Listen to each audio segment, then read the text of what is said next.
Will we have the opportunity to be creative in the spirit world? Will we have time to follow our bliss?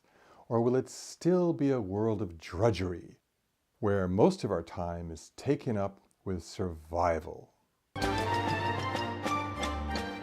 My topic today is the beautiful gifts of the spirit world, part 4, the gift of freedom to be oneself and the gift of time. This presentation is the 4th of 7 videos.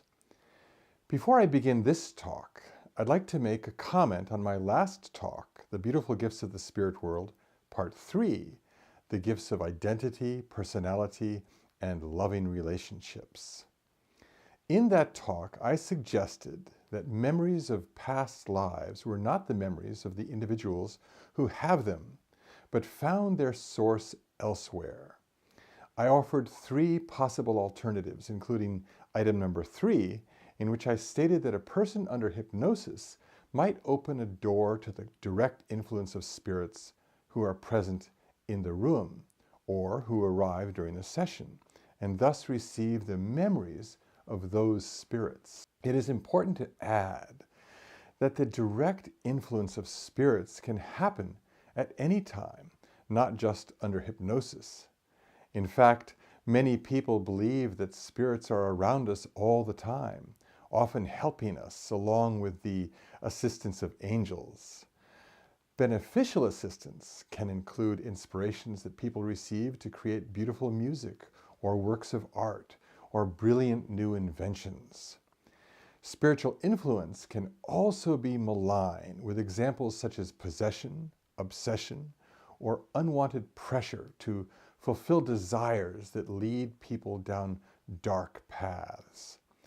In some cases, spirits can, I believe, mesh with a person to such a degree that the spirit's memories are perceived by the earthly person as their own.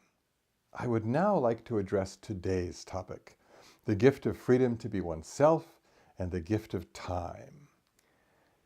It is in the nature of humans to seek the freedom to express our unique and creative personalities. We wish to follow our dreams and preferences, from the smallest details of how we dress and live to the larger concerns of the goals and purposes of our lives. In the physical world, we are hampered in our desire for freedom by a number of constraints.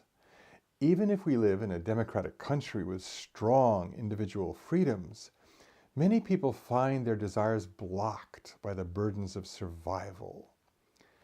How many people have abandoned their dreams because they had to work at unfulfilling jobs in order to support themselves or their families? According to many testimonies, the burden of survival for individuals in the middle and upper realms of the spirit world has been lifted, giving each person the freedom and the time to pursue their personal dreams. The freedom of time is an enormous gift that is based on the reality that each individual is an eternal spiritual being who has a spiritual body that does not decay and does not grow old. In the spirit world, we have more time than just 80 to 100 years to fulfill our life's dreams. Can you imagine what you would like to be doing 500 or 5,000 years from now? It might seem like an impossible concept to grasp, but think about the historical figures who lived many years ago. What is Socrates doing now? What is Leonardo da Vinci doing now? What are your ancestors doing now? One of my 7th great-grandfathers is William Brown. He emigrated from Scotland to Boston, where he married my 7th great-grandmother, Elizabeth Ruggles, in 1655. What are William and Elizabeth doing now? They are real people and are still alive in the spirit world, hopefully in a realm of goodness. If so, are they hosting large dinner parties for their many descendants in between hikes across the mountains of the spirit world? I wonder. I shall have to ask them when I arrive at some very distant point in the future. The freedom of time is also created by the reality that in the middle and upper realms, one doesn't have to scramble for survival. Food is freely available if one wants to eat. If you don't want to eat, you don't have to, for hunger is no longer an issue. Sleep is optional, and housing is available at no charge. Money is entirely irrelevant. Obtaining things is a process that becomes easier and automatic based on one's spiritual level. Thus, each person has the freedom to spend their time as they wish, in pursuits that are often difficult to engage in, while one is laboring under the restrictions of the physical world.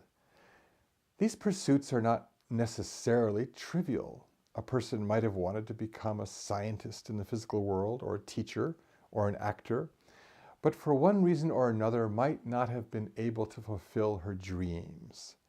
In the spirit world, the restrictions of circumstance are removed because the overriding factor that determines each person's environment and their level of freedom is their quality of love and heart. From the book Life in the World Unseen, in Part 2, The World Unseen, Section 11, Occupations, the channeled spirit author, Monsignor Robert Hugh Benson, describes it thus. Your thoughts will at once turn to the many and varied occupations of the earth world, covering every shade of earthly activity. But behind the earth world's occupations is the ever-driving necessity of earning a living, of providing the physical body with food and drink, clothing, and a habitation of some sort. Now, you already know that these last four considerations have no existence whatever with us here. Food and drink we never need. The clothing and the habitation we have provided for ourselves by our lives upon earth. As our lives have been on earth, so will our clothing and our domicile be when we come to spirit lands. We have, as you see, no physical necessity to work, but we do have a mental necessity to work, and it is because of the latter that all work is a pleasure with us here. From many accounts, like the book Life in the World Unseen and its two companion volumes, More About Life in the World Unseen and Here and Hereafter, an overriding attribute of life in the spirit world is that every person is free to follow pursuits that bring them joy, at least in the middle and upper realms. In the lower realms, individuals are trapped by their own darkened realities created by their thoughts and actions on the earth. The lower realms, sometimes referred to as hell, are not realms of eternal punishment, for the God of love does not punish anyone. The lower levels are created by the accumulated darkness of their inhabitants and will one day be cleansed by the liberation and departure of the souls who live there.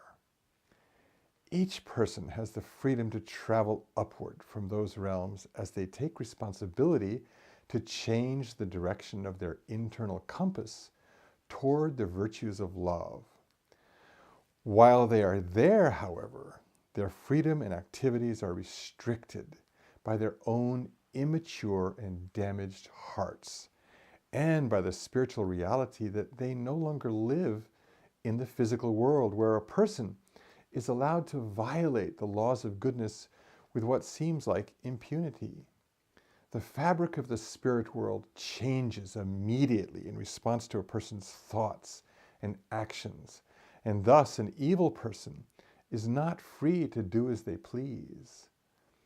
It's easier to understand this phenomenon when one thinks of a person on earth whose soul and mind and heart are dominated by rage and hatred and evil desires.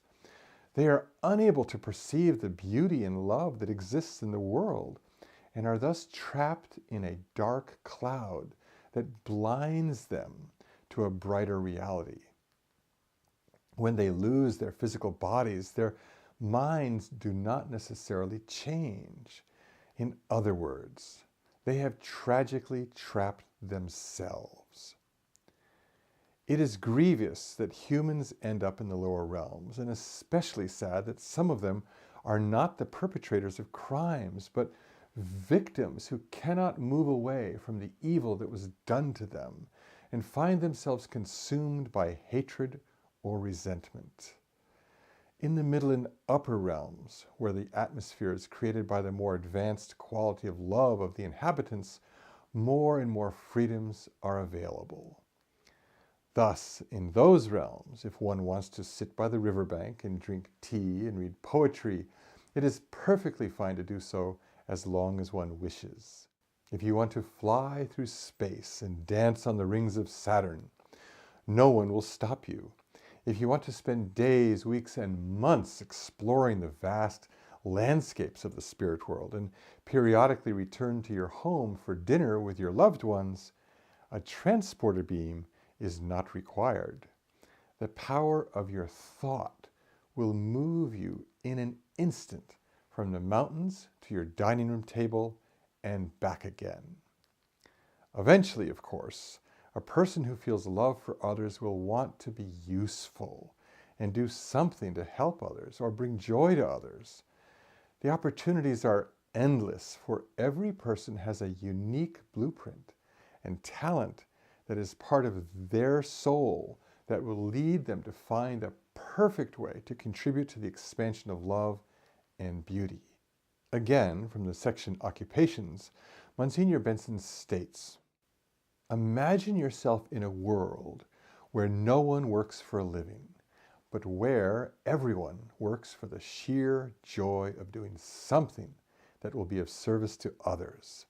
Just imagine that, and you will begin to understand something of the life in the spirit lands."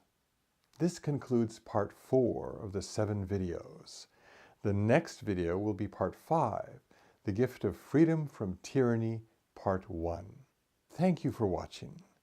You can follow me on Twitter at @FalkenBrown and email me at peterbrown@worldcommunity.com. I invite you to subscribe, leave a comment, and click on the like button.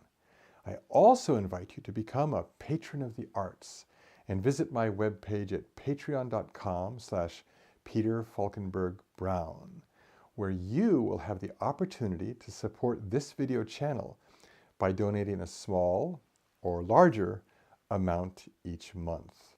I am very grateful for all your support. I could not do this without you. So, until next time, love and blessings, and thank you.